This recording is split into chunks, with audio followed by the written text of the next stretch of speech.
Value zone hyper mart Nandamuri Balakrishna గారిచే November 28న నాచారంలో గొప్ప ప్రారంభం. ఇండస్ట్రీలో పెళ్లిళ్ళు చేసుకుంటే ఒకే ఫీల్డ్ కి సంబంధించిన వాళ్ళు తొందరగా కలిసి ఉండరు, విడిపోవటం కష్టం అనేది అప్పటి నుంచి ఇప్పటి వరకు జరుగుతూనే ఉంది, చూస్తూనే ఉన్నాం. అలా మిమ్మల్ని భయపించిన వాళ్ళు కూడా చాలా మంది, భయపెట్టిన వాళ్ళు కూడా చాలా మంది ఉంటారు కదా. మీ వద్దు, రిస్క్ ఎందుకు, వాళ్ళది ఒక కలర్ఫుల్ ప్రపంచం ఆ డాన్స్ అంటేనే.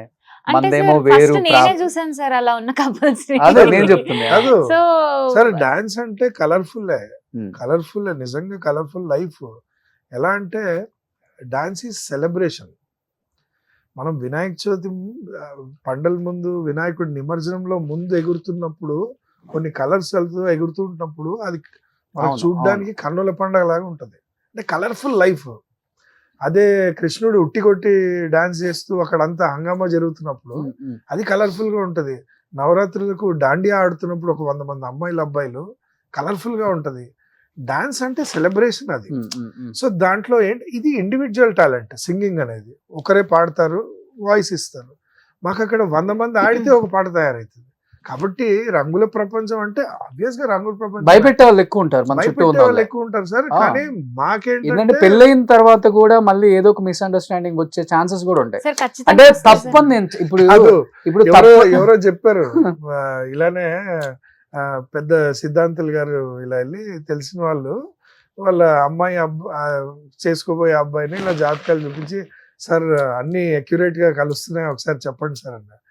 ఆయన ఒకటే అన్నాడు, ఆయన గురూజీ, అయ్యో అన్ని కలిస్తే వాళ్ళు దేవుళ్ళు అవుతారా, మనుషులు ఎందుకు అవుతారు, అన్ని కలిస్తే సార్ వస్తాయి సార్. నేను రావని చెప్పాను, గొడవలు పడతాం, గొడవలు పడలేదని నేను చెప్పాను, శుభ్రంగా పడ్డాం మేమిద్దరం కూడా. కాకపోతే కూర్చొని మాట్లాడుకున్నాము.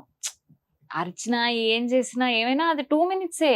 ఆ తర్వాత కూర్చొని ఇలా కాదు ఇలా కాదని మాట్లాడుకున్నాం.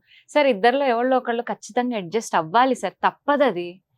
ఇప్పుడు దీని చాలా పెద్ద technician. Raghu is a very well established technician in south film industry.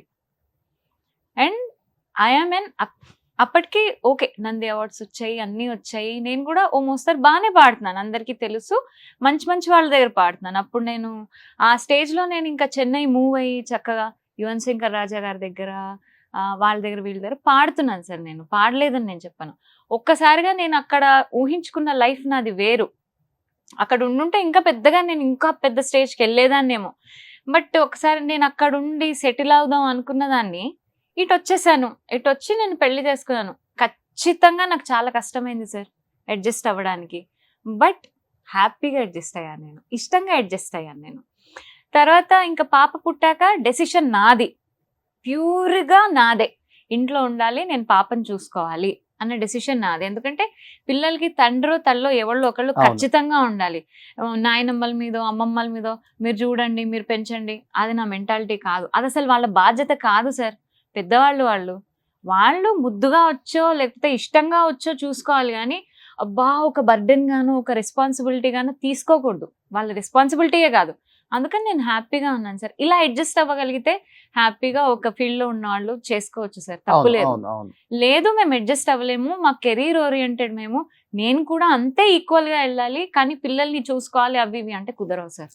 అంటే ఇక్కడ టర్మ్స్ ఉండవు కదా. ఇప్పుడు మనం వచ్చి ఇప్పుడు మీరే ఉన్నారు ఇక్కడ, ఇంత ఛానల్లో ఇది మెయింటైన్ అవుతుంది, టైంకి ఇంటికి వెళ్తున్నారు. ఆ టైంకి మీ వైఫ్ వేరే వర్క్లో వెళ్ళి వచ్చేసరికి అక్కడ అంతా అదలబదలగా ఉంటుంది.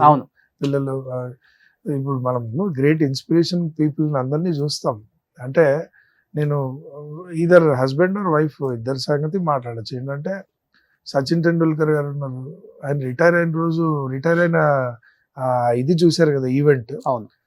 ఆయన ఫస్ట్ థ్యాంక్స్ చెప్పింది వాళ్ళ వైఫ్కే. ఎందుకంటే ఆవిడ పెద్ద డాక్టర్ సచిన్.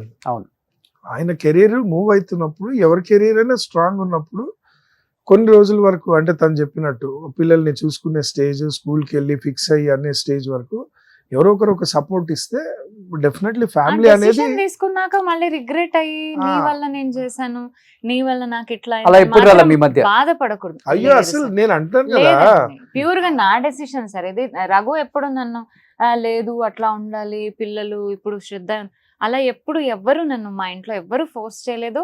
మా అత్తయ్య గారైనా మా అమ్మైనా నాన్నగారైనా ఎవరైనా మేము చూసుకుంటాం నువ్వు వెళ్ళు అని ఎంకరేజ్ చేశారు కానీ నువ్వు అసలు ఇంట్లో ఎందుకుంటున్నావు నన్ను బాగా కేకలేసిన వాళ్ళే కానీ లేదు నువ్వు ఇక్కడ ఉండు చూసుకొని ఎప్పుడు ఎవరు నన్ను ఫోర్స్ చేయలేదు ఎవరు చేయలేదు. ఇంకా అదే అసలు. ఇన్ఫాక్ట్ నేను వెళ్ళి డ్రాప్ చేసి వస్తాను, నేను వెళ్ళి పికప్ చేసుకుంటాను. అది నాకు బాగా అనిపిస్తుంది. ఏంటంటే నేను ఉన్నంత వరకు అయితే ఖాళీగా నువ్వు రికార్డింగ్ ఆ టైంలో నేను ఫ్రీ టైంలో వచ్చిందంటే ఇక నేను వెళ్ళిపోయి పిక్ చేసుకొని మళ్ళీ వెయిట్ చేసి వస్తాను. నాకు చాలా అండర్స్టాండింగ్ అనేది చాలా ఇంపార్టెంట్. అంతే darling. పెళ్లి అంతే. చేసుకున్నా కానీ, ఎందుకంటే మధ్యలో రాకూడదు కానీ ప్రస్తావన ఎందుకు వస్తుందంటే సేమ్ ఫీల్డ్ కాబట్టి